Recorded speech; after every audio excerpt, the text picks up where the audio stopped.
Well, I've changed my mind quite a bit about batteries here in the last couple months, especially in the last couple years. It's been sort of percolating, but especially in these last few months. And so recently, HQST reached out to me and they sent me some batteries and a controller. And so these happen to be the lithium iron phosphate batteries, which, to me was sort of a mystery up until just recently what they were, the technology behind them. Because I think of lithium ion, I'm thinking of something that's going to burn your house down. I'm thinking of something very dangerous.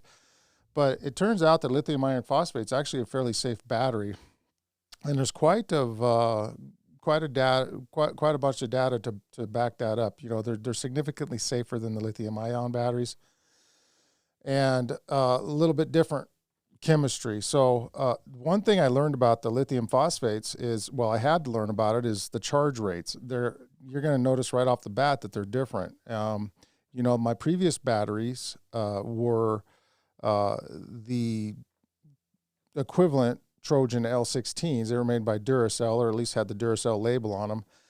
And they lasted about 10 years. And through that 10-year period, there was a steady decline of their capacities. Now, I never really treated those batteries good from day one. I would, completely drain them during the winter time. Never had the proper amount of solar amperage going into it. It was always a little on the weak side up until, towards the end. And that also contributed to their degradation, I'm sure, because lead acid, to be safe, you're not really supposed to discharge them below a certain amount, and to keep them there at a discharged rate. I know they're deep cycle, but they still take on damage every time that happens when they take a full cycle like that. And so you kind of want to keep them at the top as much as you can, which I never did.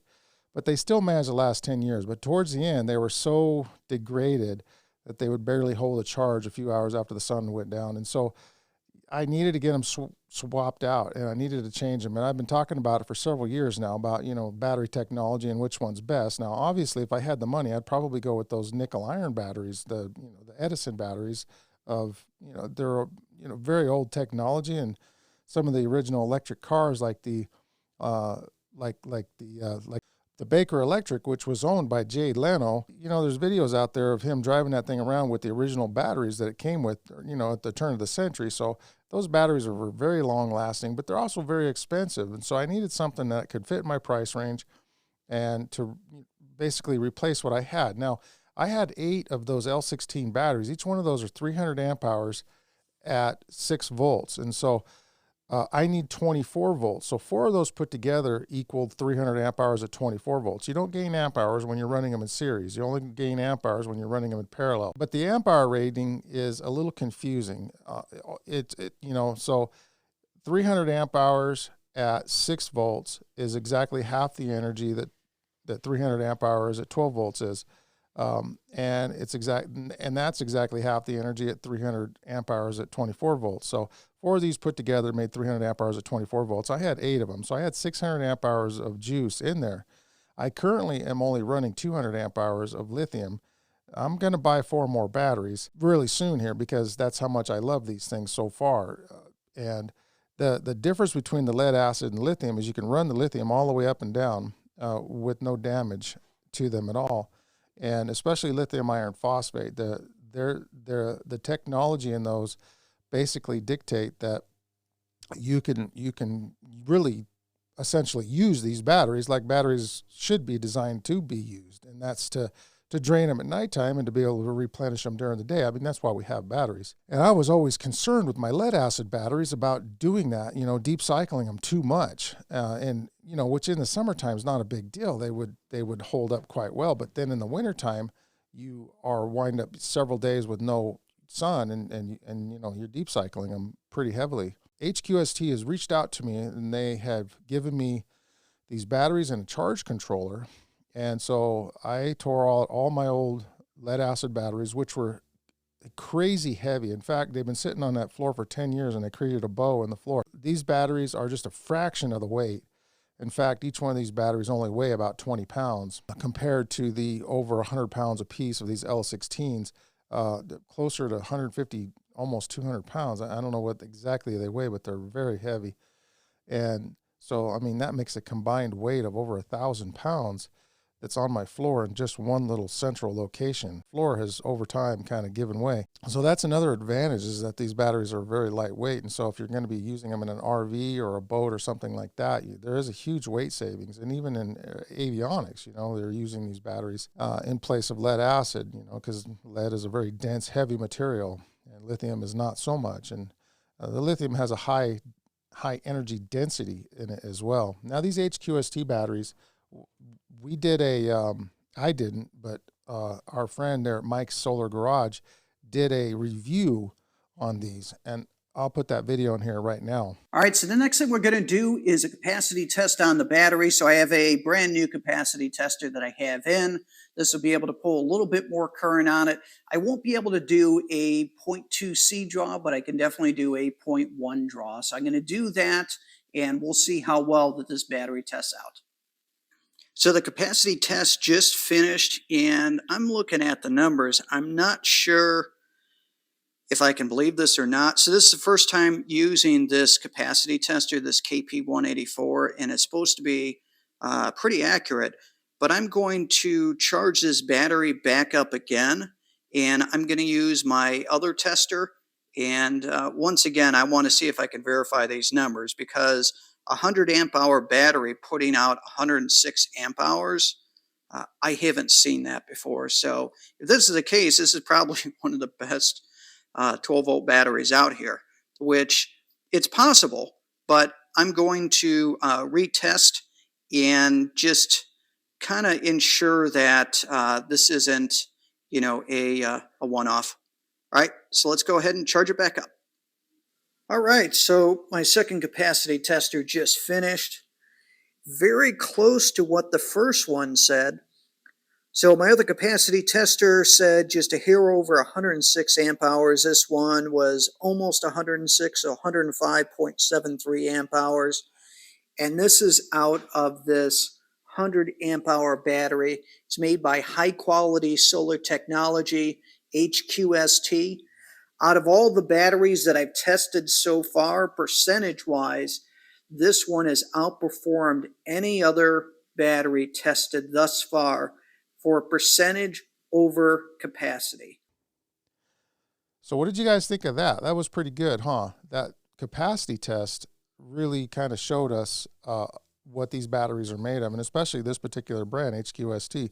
Now, when people advertise capacities, you always take that with a grain of salt, but in this case, they were conservative in their estimation of the capacity of this battery.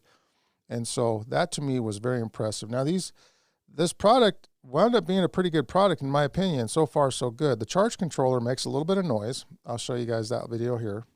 So that's one thing about this, it's the fan sounds like a jet engine. I'm gonna take it apart and see if I can put a little quieter fan in there. But aside from that, I mean, you can feel some heat coming out of there too. So 41 amps, that's pretty good power going in there. Probably isn't going to be that big of a problem for folks. In fact, I'm going to take it apart and see if I can just replace that fan. I'm sure it's just a standard computer fan. Now, overall, I've been pretty satisfied with the HQST. They've answered all my questions. These batteries, they come equipped with the BMS system, as most lithium batteries nowadays do have. So that means if they get too far discharged, they'll shut themselves off.